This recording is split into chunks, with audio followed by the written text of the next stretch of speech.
നമുക്ക് നമ്മുടെ ഇന്ത്യൻ പാരമ്പര്യങ്ങളിൽ നമ്മുടെ ഊർജ്ജ ശരീരത്തെ,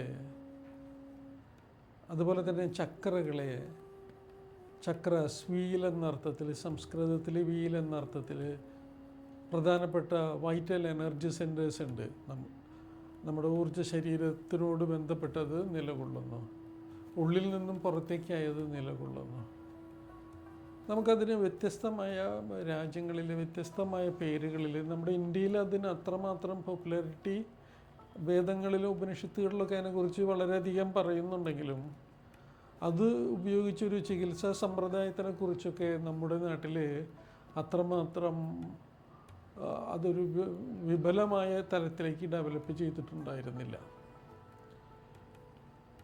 അത് യോഗ ചക്രകൾ യോഗാഭ്യാസം ചെയ്യുമ്പോൾ ഈ ചക്രകൾ കുറേ ഉള്ളിലൊക്കെ കിടക്കുന്ന നെഗറ്റീവ് ഇമ്പ്യൂരിറ്റി ആയിട്ട് കിടക്കുന്ന കാര്യങ്ങളൊക്കെ എക്സ്പെൽ ചെയ്ത് പോകുന്നുള്ളത് കൊണ്ട് യോഗാഭ്യാസം, ശാരീരിക വ്യായാമം ചെയ്ത് മാത്രമാണ് ഏറ്റവും ഉന്നത തലങ്ങളിലേക്ക് നീങ്ങാനായിട്ട് യോഗിമാർ മുൻപ് പരിശീലിച്ചിരുന്നത്. അതിന് കുറേ സമയം എടുക്കുമായിരുന്നു. പക്ഷേ നമ്മുടെ ഉള്ളിലെ പ്യൂരിറ്റി ആക്കിയെടുക്കാൻ, നമ്മുടെ ഊർജ്ജ ശരീരത്തിലെ നമ്മുടെ ചിന്തകളെ, നമ്മുടെ സ്വഭാവങ്ങളെ, നമ്മുടെ വീക്ക്നെസ്സുകളെ ഒക്കെ കളയാനായിട്ട് വ്യത്യസ്തമായ കഠിനമായ പരിശീലനങ്ങൾ ചെയ്തിട്ടായിരുന്നു പഴയ സമ്പ്രദായങ്ങളിലൊക്കെ യോഗിമാർ ഉന്നത തലങ്ങളിലേക്ക് അവരെ ഡെവലപ്പ് ചെയ്തുകൊണ്ടിരുന്നത്. മഹാത്മാ ചൊവാക്കോക്സുവിക്ക് മുമ്പ് മറ്റു പല ഒട്ടനവധി നൂറ്റാണ്ടുകൾക്ക് മുമ്പേ തന്നെ ഈ പാരമ്പര്യങ്ങൾ, എനർജി ഉപയോഗിച്ചുള്ള ഹീലിംഗ് സമ്പ്രദായങ്ങളും നിലവിലുണ്ട്. പല പല രാജ്യങ്ങളിലും നിലവിലുണ്ട്. മായൻ സംസ്കാരങ്ങളിൽ, അതുമാതിരി തന്നെ അറ്റ്ലാന്റിസ് സംസ്കാരങ്ങളിലൊക്കെ ഹീലിംഗ് സമ്പ്രദായങ്ങൾ നിലവിലുണ്ടായിരുന്നെങ്കിലും അതിനൊരു പ്രചാരം നേടിയിരുന്നില്ല. നമ്മുടെ നാട്ടിലും യോഗ ഉപയോഗിച്ചുള്ള തെറാപ്പിയൊക്കെ ചെയ്യാമെന്നല്ലാതെ അതൊക്കെ ആ യോഗ തെറാപ്പി ശാരീരിക വ്യായാമം ചെയ്തുകൊണ്ട് ഉള്ളിലുള്ള അഴുക്കുകളെ കളയുമ്പോൾ അവിടെ ലഭ്യമാകുന്ന നല്ല ഊർജ്ജങ്ങളെ സ്വീകരിച്ച് ശരീരത്തിലും മനസ്സിലും വൈകാരിക തലത്തിലുമൊക്കെ മാറ്റങ്ങൾ ഉണ്ടായിക്കൊണ്ട് ഉന്നത തലത്തിലേക്ക്, സ്പിരിച്വൽ റിലാമിലേക്ക് ഡെവലപ്പ് ചെയ്യാന്നുള്ളത് ചെയ്തിരുന്നത് കഠിനമായ പരിശീലനങ്ങൾ കൊണ്ടായിരുന്നു. ഇവിടെ നമുക്ക് ചില രാജ്യങ്ങളിൽ, ചില സമ്പ്രദായങ്ങളിൽ, ചില ഗുരു പരമ്പരകളിൽ ഈ ഹീലിംഗ് സമ്പ്രദായങ്ങൾ വളരെ ഇഫക്റ്റീവായിട്ട് ചെയ്തുകൊണ്ടിരുന്നു. വലിയ വലിയ അവതാര പുരുഷന്മാർ, അവതാരങ്ങൾ ആളുകളെ ചികിത്സിക്കുന്നതായിട്ട് നമ്മൾ പല കഥകളിൽ കൂടെയും കേട്ട്. യേശുദേവൻ്റെ കാര്യം അറിയാം, നമുക്ക് ഭഗവാന്റെ കാര്യം അറിയാം, ഇനി കൃഷ്ണൻ, അങ്ങനെ ഒട്ടനവധി അവതാരങ്ങളെടുത്ത, അവതാരമായി വന്നിരുന്നവർ ആളുകളെ സുഖപ്പെടുത്തിയിരുന്നതായിട്ട് നമുക്കറിയാം. അത് എന്തിൻ്റെ അടിസ്ഥാനത്തിലാണ് അവർ ഒരു പ്രത്യേകമായ ഒരു ശക്തി എങ്ങനെയാണ് പ്രകടമാക്കിക്കൊണ്ടിരുന്നത് രോഗം മാറ്റാനായിട്ടൊക്കെ? ഇതിൻ്റെ ശാസ്ത്രം പല ഗുരുക്കന്മാർക്കും ഗുരുപരമ്പരകൾക്കും, ഈ ഹിമാലയത്തിലൊക്കെ തപസ്സിരിക്കുന്ന വലിയ വലിയ ഗുരു പരമ്പരകളുണ്ട്. അവർ പുറത്തൊന്നും അങ്ങനെ ലോകമായിട്ടൊക്കെ ബന്ധമില്ലാതെ തപസ് ചെയ്തുകൊണ്ടിരിക്കുന്ന, അവരുമായൊക്കെ ഡിസ്കസ് ചെയ്ത്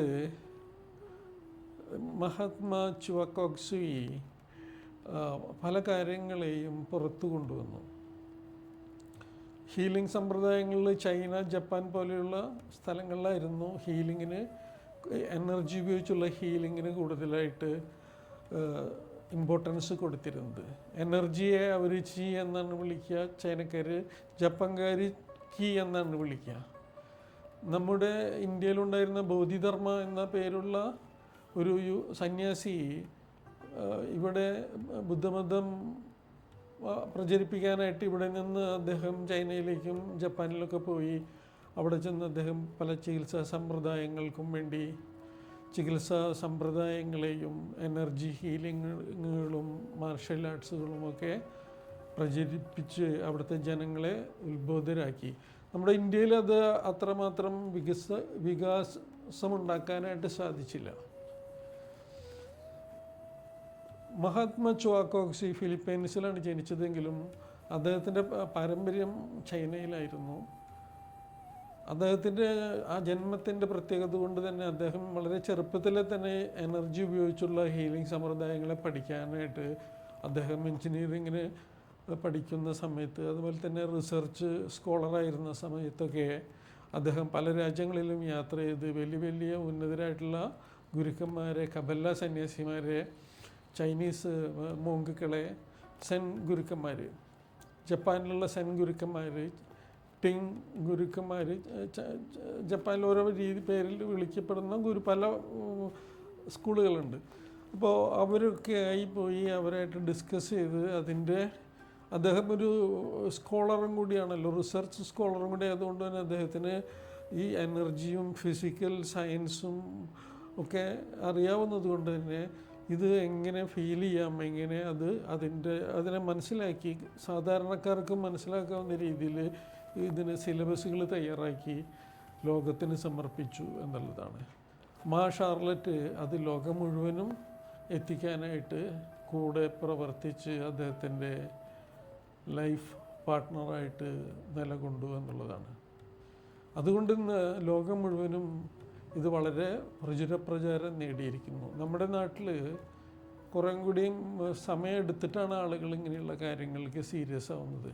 ഇനി സീരിയസ് ആയിട്ട് മനസ്സിലാക്കിയ ആളുകളൊന്നും ഇതിൽ പുറത്തേക്കില്ല.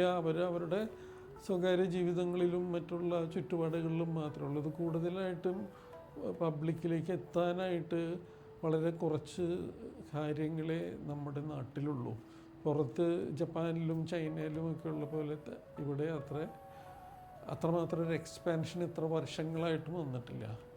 മഹാത്മാ ചുവാക്കോക്സി തന്നെയാണ് ഇന്ത്യയിലേക്കും ഈ ഹീലിംഗ് സയൻസ് ഇൻട്രൊഡ്യൂസ് ചെയ്തത്. 40-45 വർഷം മുമ്പ് അദ്ദേഹം അത് ഫിലിപ്പൈൻസിൽ നിന്ന് അത് ഇന്ത്യയിലേക്കും അദ്ദേഹം കൊണ്ടുവന്നു. ഫിലിപ്പൈൻസിൽ തുടങ്ങി, പക്ഷെ അത് പ്രചാരം നേടി ഇന്ത്യയിൽ വന്നിട്ടാണ്. വളരെ ഇതൊരു സീക്രട്ട് ടീച്ചിങ് ആയതുകൊണ്ട് തന്നെ ഇതിങ്ങനെ പബ്ലിക് ടീച്ചിങ് അല്ലാത്തത് കൊണ്ടും ഇതിനങ്ങനെ ഒരു ആളുകളിലേക്ക് എത്തിച്ചേരാനായിട്ടുള്ള അവസരം കിട്ടിയിട്ടുണ്ടാവില്ല. ഇത് കുറച്ച് സ്പിരിച്വൽ റിലാമിലൊക്കെ നിൽക്കുന്ന സ്പിരിച്വൽ നേച്ചറിലൊക്കെ ഉള്ള ആളുകൾക്കാണ് ഇങ്ങനത്തെ സബ്ജക്റ്റുകൾ അവരുടെ സോള് മന്ത്രിക്കുന്നത് കൊണ്ട് അവരെ അന്വേഷിക്കുകയും കണ്ടെത്തുകയും അല്ലെങ്കിൽ ഇത് കേൾക്കുമ്പോൾ അതിനോട് ആകർഷ്ടമാവുകയും അല്ലെങ്കിൽ ഇതൊന്ന് പഠിക്കണം എന്ന് മനസ്സിലാക്കുകയും ഒക്കെ ചെയ്യുക. കുറേ പേര് ഇതിനെ എതിർക്കുന്നവരും ഇതിന് വിരോധം പറയുന്നവരും ഇത് സ്യൂഡോ സയൻസ് ആണെന്ന് പറയുന്നതും ഒക്കെ. സ്യൂഡോ സയൻസ് എന്ന് പറയുമ്പോൾ ക്വാണ്ടം തിയറിയെ, ക്വാണ്ടം ഫിസിക്സിനൊക്കെ സ്യൂഡോ സയൻസ് എന്ന് തന്നെയാണ് പറഞ്ഞുകൊണ്ടിരുന്നത്. പക്ഷേ ഇന്ന് ക്വാണ്ടം ഫിസിക്സിൻ്റെ, ക്വാണ്ടം കമ്പ്യൂട്ടിങ്ങിൻ്റെ ഒക്കെ കാലം വരാൻ പോവാണ്. അപ്പോൾ അതിനോട് ബന്ധപ്പെട്ട് നിൽക്കുന്ന ശാസ്ത്രമായതുകൊണ്ട് തന്നെ നമ്മുടെ ശാസ്ത്രം ഇനി ലോകം മുഴുവനും കൂടുതൽ മേന്മയോടുകൂടി പ്രവർത്തിക്കാൻ ആരംഭിക്കുകയാണ്. ഇപ്പോൾ തന്നെ ചില യൂണിവേഴ്സിറ്റികളിൽ, ഡീംഡ് യൂണിവേഴ്സിറ്റികളിൽ പാഠ്യപദ്ധതിയായി ഇതിനെ സ്വീകരിച്ചു തുടങ്ങി. ഞാനിപ്പോൾ ഈ പ്രസൻറ്റേഷനിൽ പറയാൻ ഉദ്ദേശിക്കുന്നത് എൻ്റെ പഠിച്ചുപോയ സ്റ്റുഡൻസിനെ, എൻ്റെ അടുത്ത് നിന്ന് പഠിച്ചുപോയ സ്റ്റുഡൻസിനെ ഒന്ന് റിവ്യൂ ചെയ്യാൻ വേണ്ടിയിട്ടും ഇനി പഠിക്കാൻ ആഗ്രഹിക്കുന്ന ആളുകൾക്ക് ഇതിനെക്കുറിച്ചൊന്ന് കൂടുതൽ വ്യക്തമാക്കാനും ഇത് എന്താണെന്ന് മനസ്സിലാക്കാൻ ആഗ്രഹിക്കുന്നവരുടെ ആങ്സൈറ്റി അല്ലെങ്കിൽ ആ ഉത്കണ്ഠ ഒന്ന് കുറച്ച് ഇതാണ് കാര്യമെന്ന് പറയാനും വേണ്ടി എന്താണ് ചക്രകൾ എന്നൊന്ന് പറയാൻ പോവാണ്. ഞാൻ മുന്നത്തെ വീഡിയോകളിൽ പറഞ്ഞിട്ടുണ്ട്, അതിൽ നിന്നും കുറച്ച് വ്യത്യസ്തമായി ലളിതമാക്കി പറയാമെന്ന് ആഗ്രഹിക്കുന്നു. നമുക്ക് 11 പ്രധാനപ്പെട്ട ചക്രങ്ങളാണ് ഉള്ളത്. 11 പ്രധാനപ്പെട്ട വൈറ്റൽ പോയിന്റുകളാണ് നമുക്കുള്ളത്. ഇതിനെ എനർജി സെൻറ്റേഴ്സ് എന്ന് വിദേശ ഭാഷയിൽ പറയുകയാണെങ്കിൽ വൈറ്റൽ എനർജി സെൻറ്റേഴ്സ് എന്ന് വിളിക്കാം. യോഗിക് പാരമ്പര്യങ്ങളിൽ അല്ലെങ്കിൽ സംസ്കൃതത്തിൽ നമുക്കതിനെ ചക്രാസ്, കറങ്ങിക്കൊണ്ടിരിക്കുന്ന എന്നുള്ള അർത്ഥത്തിൽ, വീൽസ് എന്നുള്ള അർത്ഥത്തിൽ ഇതിനെ ചക്രാസ് എന്ന് വിളിക്കുന്നു. ദേവി മഹാത്മ്യമൊക്കെ ചൊല്ലുമ്പോൾ അതിൽ ചക്രകളെ കുറിച്ച് പ്രതിപാദിക്കുന്നത് കാണാം. ദേവി മഹാത്മ്യമൊക്കെ നിത്യേന വായിക്കുന്നവർക്കറിയാം. മൂലാധാര ചക്രം, സ്വാധിഷ്ഠാന ചക്രം, ആജ്ഞാചക്രം, അങ്ങനെ സഹസ്രാര ചക്രം, പൽപ്പചക്രം, അങ്ങനെ. അപ്പോൾ അതിനെക്കുറിച്ചാണ് ഞാൻ കുറച്ച് അതിൻ്റെ പേരുകളൊക്കെ ഒന്ന് പറയാൻ വേണ്ടിയിട്ടാണ് ഞാൻ ഇപ്പോൾ ഈ വീഡിയോ ചെയ്യാൻ ഉദ്ദേശിച്ചത്. നമ്മുടെ ക്രൗൺ ചക്ര സഹസ്രാര പത്മ ചക്രം എന്ന പേരിൽ അറിയപ്പെടുന്നു. കുറേ വിശദമായിട്ട് പറയുന്നില്ല, വീഡിയോൻ്റെ ലെങ്ത് അങ്ങനെ കൂടാനും പറ്റില്ലല്ലോ. അപ്പോൾ ക്രൗൺ ചക്ര നമുക്ക് ഫിസിക്കൽ അതിൻ്റെ ആറ്റിറ്റ്യൂഡ് നമ്മുടെ ബ്രെയിനുമായിട്ടൊക്കെ ബന്ധപ്പെട്ട് നിൽക്കുന്ന എല്ലാ വ്യവസ്ഥകൾക്കും വേണ്ട ഊർജ്ജത്തെ തരിക എന്നുള്ളതാണ്. ഡിവൈൻ എൻട്രി പോയിൻ്റാണ് ക്രൗൺ ചക്ര. ഇതിനെ കബല പാരമ്പര്യങ്ങളിൽ കേതർ എന്നാണ് വിളിക്കുക. കേതർ അക്യുപങ്ചറിൽ DUGV20 എന്നാണ് പറയുക. ചൈനക്കാർ ഇതിനെ ബായ് ഹുയ് എന്നാണ് വിളിക്കുക. വ്യത്യസ്തമായ പേരുകളാണ്. ഫോർഹെഡ് ചക്രയെ ലലാദ ചക്ര എന്നാണ് സംസ്കൃതത്തിൽ പറയാം.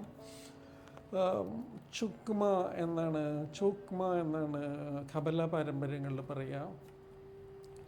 DUGV24 യിൻ ടാങ് എന്ന് ചൈനയിൽ വിളിക്കുന്നു.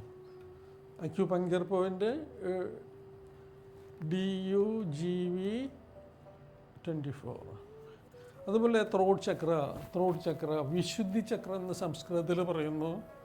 ഡാത്ത് എന്ന് കബല പാരമ്പര്യങ്ങളിൽ പറയുന്നു. സെഫിറോത്സ് എന്നാണ് ചക്രകൾക്ക് അവർ പറയുക. സെഫിറോത്തുകളിൽ സെഫിറോത്തിൻ്റെ പേരാണ് ഡാത്ത്. അത് ഡാത്ത് RNCV23 എന്നാണ് അക്യുപങ്ചർ പോയിന്റ്.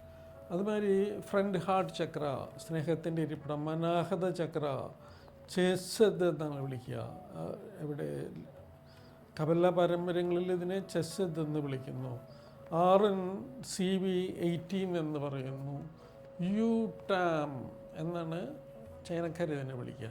അതുമാതിരി ബാക്ക് ഹാർട്ട് ചക്ര, ഇതിന് നേരെ പുറകിലായിട്ട് ബാക്ക് ഹാർട്ട്. അനാഹത ചക്രം എന്ന് തന്നെയാണ് സംസ്കൃതത്തിൽ പറയുക. ചെസ്സദ് എന്ന് തന്നെയാണ് സെഫിറോത്തായ കബല പാരമ്പര്യങ്ങളിൽ പറയുക. ചെസ്സദ്.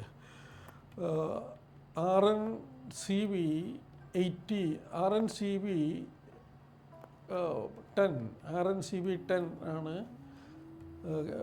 അക്യുപങ്ചർ പോയിന്റിൽ ഇതിനെ വിളിക്കുക. ലിങ് ടായ് എന്ന് വിളിക്കുന്നു. ബാക്ക് ഹെഡ് ചക്രയെ ലിങ് ടായ് എന്ന് ചൈനക്കാർ വിളിക്കുന്നു. Then solar plexus, front solar plexus Manipura chakra എന്ന് വിളിക്കുന്നു.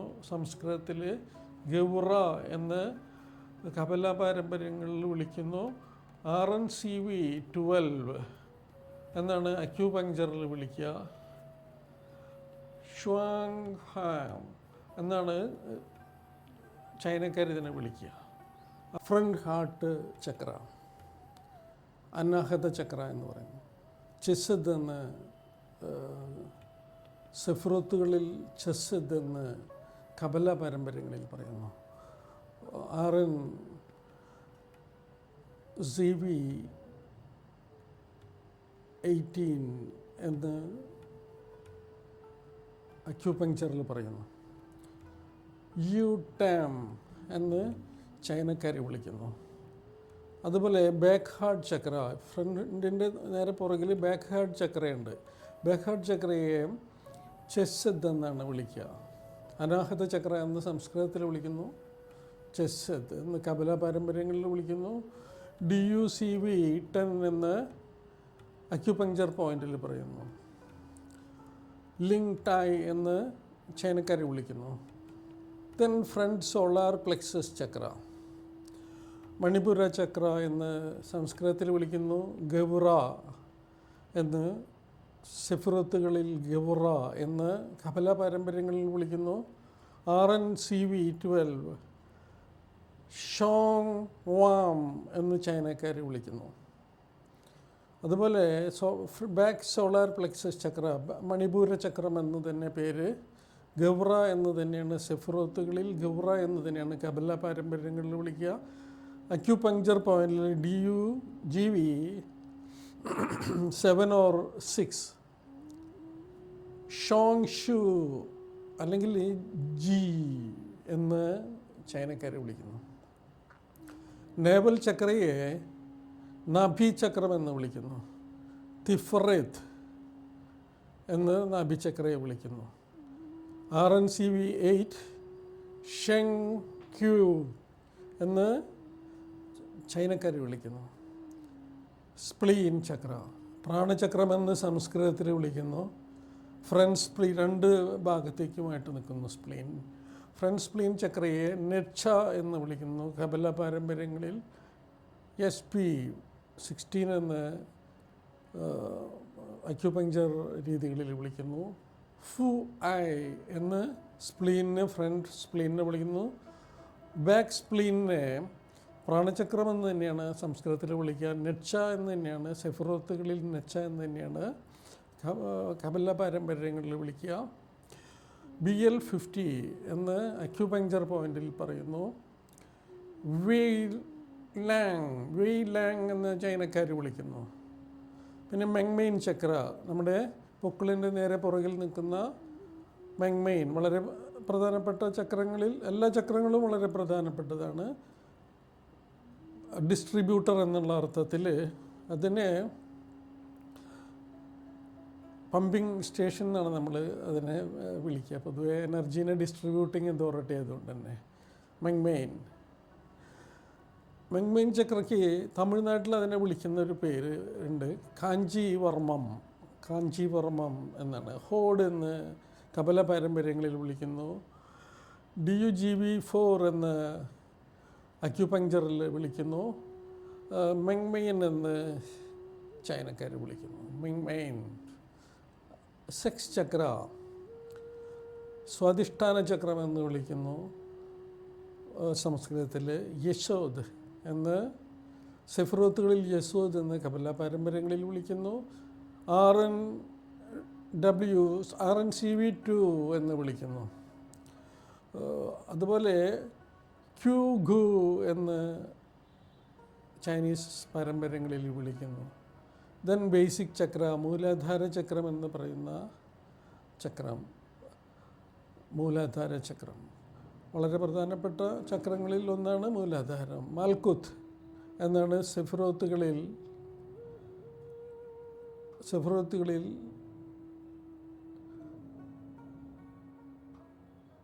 മൂലാധാരത്തെ വിളിക്കുക മാൽക്കുത്ത് എന്നാണ്. DUGV1 എന്നാണ് അക്യുപങ്ചറിൽ. ചാങ്ക്വിങ് എന്നാണ് ചൈനീസ് പാരമ്പര്യങ്ങളിൽ വിളിക്കുക. ഇങ്ങനെ നമ്മുടെ ഈ വളരെ വിശിഷ്ടമായ ഈ ചക്രകൾ ഒട്ടനവധി ഫങ്ഷൻസുമായിട്ട് ബന്ധപ്പെട്ട് നിൽക്കുകയാണ്. നമ്മുടെ physical realities, physical body and internal organs and all kind of the things related with our metabolism, respiratory and circulatory and every systems are controlled by, in yogic science, chakras.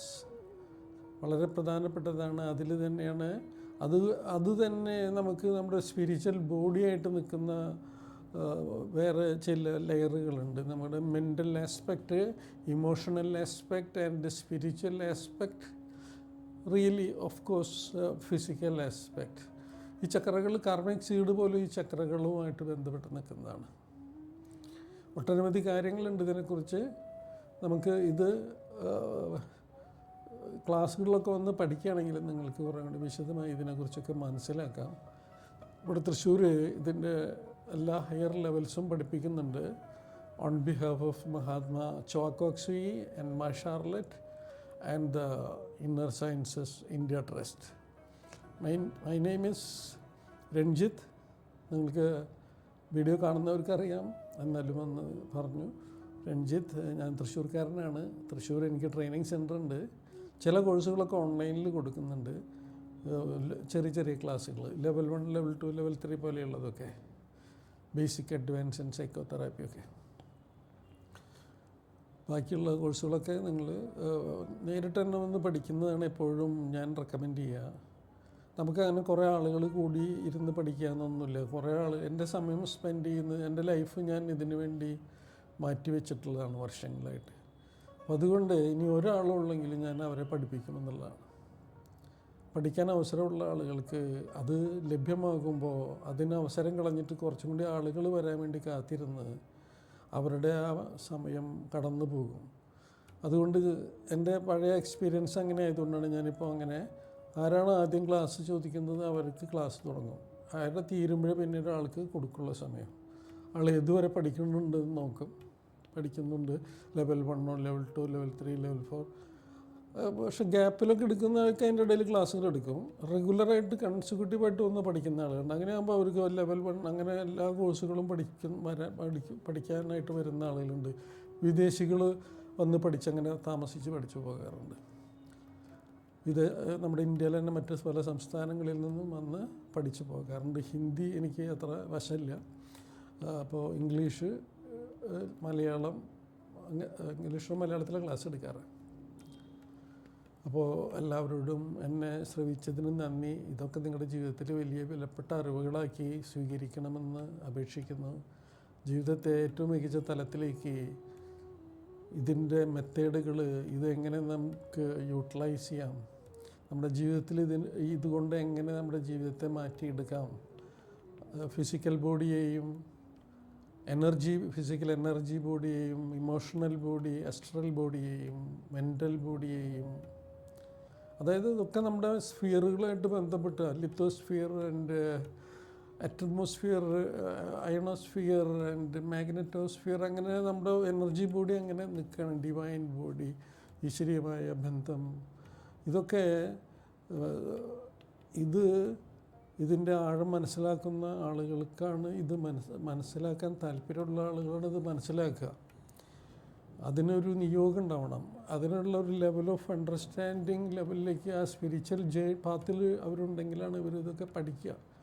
അപ്പോൾ അങ്ങനെ പഠിക്കാൻ അവസരം ഉണ്ടായിട്ടുള്ള ആളുകൾക്കും ഇനി പഠിക്കാൻ അവസരമുണ്ടാകുന്ന ആളുകൾക്കും അതിനുള്ള ഭാഗ്യമുണ്ടായി. അവരുടെ ജീവിതത്തിൽ ഏറ്റവും മികച്ച ഒരു വഴി കണ്ടെത്തി ഏത് മേഖലയുള്ള ആളുകൾക്കും അവരുടെ ജീവിതത്തെ ഏറ്റവും മികച്ചതാക്കാൻ, അഭിവൃദ്ധിയുള്ളതാക്കാൻ, ആരോഗ്യമുള്ളതാക്കാൻ, എസ്പെഷ്യലി സാമ്പത്തികമായിട്ടുള്ള ഡെവലപ്മെൻറ്റ്, നമ്മുടെ ചിന്തകളെയൊക്കെ കളഞ്ഞ് നമ്മുടെ ദാരിദ്ര്യ ചിന്തകൾ, ഡൗട്ടുകളൊക്കെ എലിമിനേറ്റ് ചെയ്ത് കളഞ്ഞ് ധാരാളം സാമ്പത്തികമായ നമ്മൾ ആഗ്രഹിക്കുന്നതെല്ലാം നമുക്ക് കിട്ടാനായിട്ട് ക്രിയാശക്തി പോലെയുള്ള കോഴ്സുകൾ, അങ്ങനെ ഒട്ടനവധി കാര്യങ്ങൾ പഠിക്കാനുണ്ട്. എല്ലാ ഹയർ കോഴ്സസും ഇവിടെ പഠിപ്പിക്കുന്നുണ്ട്. നേരത്തെ ബുക്ക് ചെയ്യണമെന്ന് മാത്രം, നേരത്തെ സംസാരിച്ച് അതിനൊരു ടൈം ഷെഡ്യൂൾ ചെയ്യണമെന്ന് മാത്രം.